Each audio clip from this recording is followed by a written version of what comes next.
It's part 2 of the weekly Waffle Racetrack Ralphy, Danny Power. We talk issues, second segment. Here's issues. Look what I got in the mail. That's my Melbourne membership pack.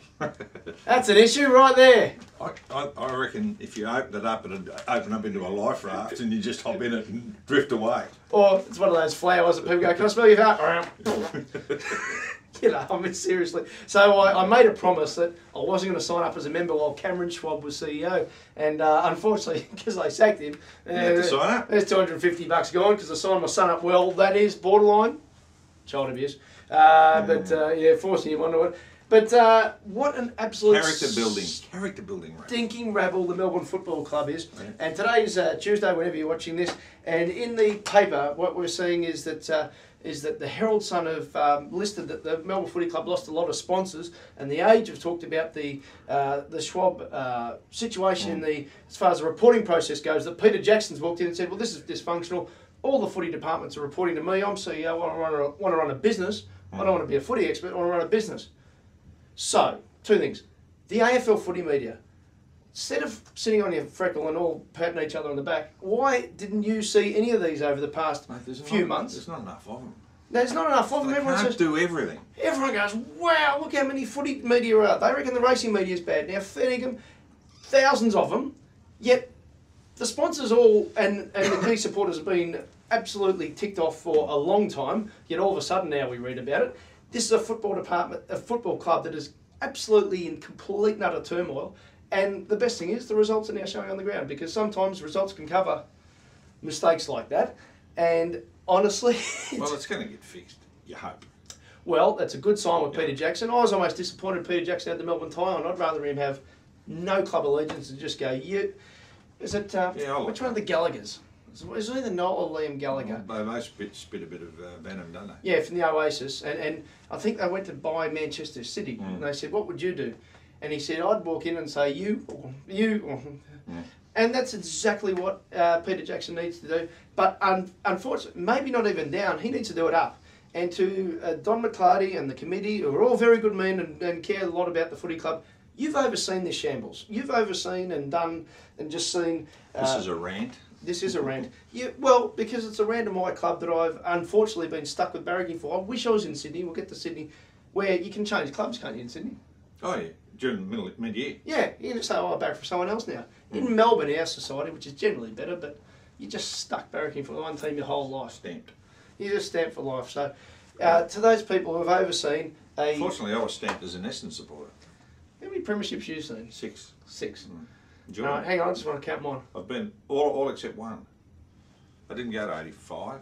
I was getting bored. They were winning that easy. I didn't go. So hopefully the committee en masse will resign and say, look, we love the club, but we have overseen this complete and utter shambles and debacle. And how Mark Neild can just turn up at that press conference and talk the crap that he did when... what do you expect him to say? No, I could think of 2 words you could have said. The first one would have been I, the second one resign, because I'm not up to it. And I've never seen someone, I don't know footy as far as intricacies of the tactics, I've never seen someone so out of his depth in public life when it comes to what it is to be a footy figurehead. We're a no tackling strategy. But, oh no, in the press conference he said we had 60 tackle attempts. Oh. What's a tackle attempt? They missed 35 of them. Well, it's gone. I got the breakdown of the Washington Generals game the other day. Yeah, what's that? Against the Harlem Globetrotters. They had 57. They had 57 nearings. Nearings, yeah. But no, it's all right. What we'll do, we'll appoint 2 21-year-olds as captain. 45 of them going that way when the Harlem Globetrotters went that way. Oh, and Curly's he's the one to watch. Any racing issues? He slam dunked a water bottle. I'm bored with the demons. Yeah, I know. I do inflict it on people. Yeah. Is there anything in racing? How's the Gai Singleton thing? Now, you reckon it's bad for racing? Finished, apparently. No, Gai said she's not guilty, but good luck to her if she'll I reckon it's been good for racing. I reckon it's been good for racing. You reckon it's been bad for racing? Yeah, because I think the whole thing's a circus, and I think the actual inquiry wasn't good for racing. Because? Well, because it exposed the whole thing as a circus. You could have predicted what was going to happen at the start without going through the shambles of it. And a lot of it could be done... I like shambles. forget about this grandstanding people walking into inquiries. Go and visit them in their own turf, have a talk to them, tape it if you want, get it all done, and then just bring out a finding. All this transparency crap, just go and get it done. It was always going to be, Singo was going to get a kick in the butt, and Gai was going to be in trouble for not divulging in problems with the horse and medication. There was never ever any evidence that that Tom Waterhouse said anything other than you know, blah blah blah about More Joyous. The whole thing was just a waste of time. The only thing that could have been wow was had Gai passed information on to Tom Waterhouse. Now it hasn't. So in other words, everything else is just it's the garnish. Garnish for the sideboards. It was irrelevant what Alan Robinson said to the brothel owner. And hasn't he come out of it well, Robbo? Yeah. But it was all irrelevant because the whole thing depended on what Tom said to Johns, the immortal, the bloke who never dies. Yes. So once they established that conversation, move on. Just because you can play footy, does that make you a smart person? In any code? It makes you immortal. It makes you immortal. You never die. What it does show, and I know this is one of those things will never be fixed, but the state-based racing system is so bad now because of this. If this was an AFL controversy, do you think Demetrio would be going out in the front foot, having a go at people who write things that aren't true about the sport? He would. Now, it wouldn't matter where in the country. What's happened with Gai and Singo has damaged the brand in Victoria, let's say. Yeah, because I was invited to go and talk about it on the project last night, and I knocked it back. Saved yourself for the weekly waffle. Saved yourself for the weekly waffle, but simply because I wasn't there, and I wasn't in a position to really comment. So they got Hoss, who's everywhere. So Hoss commented. That's fair enough. I knocked it back. You having to go and a member of the Big Head Club? No, he's all right. He's got a big body to go with his big head. But the point is, I watched the show, and they're not racing people, and they didn't understand it. Yes. And they ridiculed racing. Yes. Even though there was a finding and they didn't believe, because Robbo wanted to come back and say something else, they said, oh well, it wasn't conclusive. He had more important things to say, and racing's in disrepute. And shambles. Why did they do it? Why did racing put itself through, supposedly for transparency? And likewise, Sydney people can say that Sydney's racing brand was trashed during the Oliver and Nicklick situations last spring. So if you haven't got a national body, you've got separate jurisdictions, and you've got the dog's breakfast that becomes. Even the steward's been ridiculed by, with his silly nickname, the Hat, and apparently someone walked in and said, "G'day, Hat," to him. Well, that's a good start. What's going on? Michael Pascoe, a very good journalist, a business journalist. Yeah, I never seen him with the races. Probably goes, but no. But he wrote a very authoritative piece. Now, any danger that facts can be facts?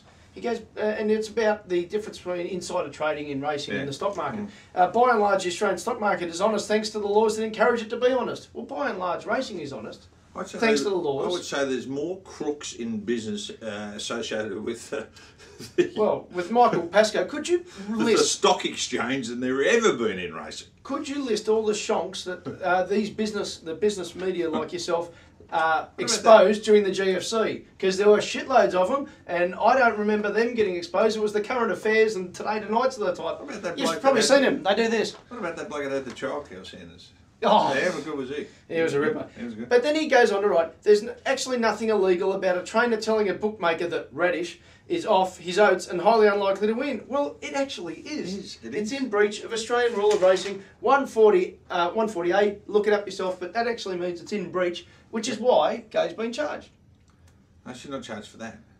Well, it's still information to stewards. The overarching thing. She's been charged for not divulging that the horse had some treatment, which she was supposed to do. That's right. So you can't tell a bookmaker that Radish is off his oats, because if that is information, you actually have to share it to the stewards first and the public via media. And by and large, trainers and jockeys are sensational with their availability to the media. It's one thing they have actually got on footy. Yep. And the other one, Phil Rothfield, just quickly. Phil Rothfield in both the Sun and obviously the Daily Telegraph, where his home base is, he wrote a saying that there was an 11-length turnaround on two races involving More Joyous and Plain Affair. 11-length turnaround, except it was 5.5, so he was only 100% wrong. But apart from that, we're going well. But that's where someone in racing should be pulling him up and saying. I must get my Chris Root story out again that tells me that racing's going so well. Racing's actually it's firing. Never been better placed. Better placed. Anyway, hopefully we're going for 5 in a row this week on the weekly Waffle Racetrack Ralphy app. Yep. What are you going for on your breed? What I'm going for in the breed. .com.au.